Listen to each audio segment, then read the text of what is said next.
Welcome to our channel. Today we how to authorize your Trello for brand campaign boards step by step clearly. Open your web browser and navigate to the Trello homepage. Log into your Trello account using your credentials. Once logged in, locate the sidebar on the left side of the screen. Click on the option labeled Create New Board. Choose a name for your brand campaign board and set its privacy settings. After the board is created, you will be directed to the board's main interface. To authorize your Trello, click on the Show menu option found on the right side. From the menu, select More. Click on Settings. Next, find the Power UPS option to enhance your board's functionality. Browse through the available Power UPS to find those relevant to brand campaigns. Click the Add button next to the desired power-up to enable it. If prompted, follow the instructions to connect any necessary third-party accounts.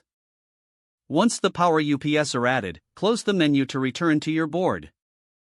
You can now start adding cards and lists to organize your brand campaign tasks.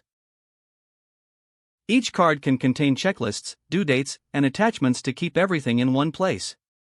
Collaborate with your team by inviting members to the board using the Invite button.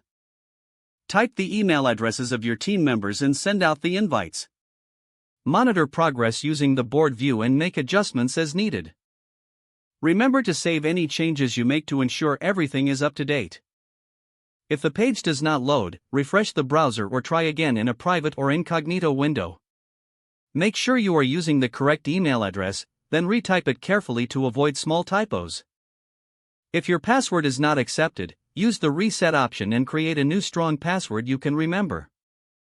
Check your spam folder for verification or security emails, then complete any requested confirmation steps.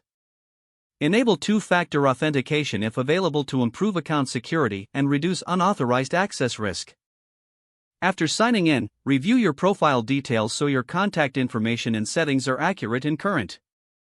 If you see an error message, note it down and try again after restarting your device and internet connection. Log out when you finish, especially on shared devices, to keep your account and payment information secure. If the page does not load, refresh the browser or try again in a private or incognito window. Make sure you are using the correct email address, then retype it carefully to avoid small typos. If your password is not accepted, use the Reset option and create a new strong password you can remember.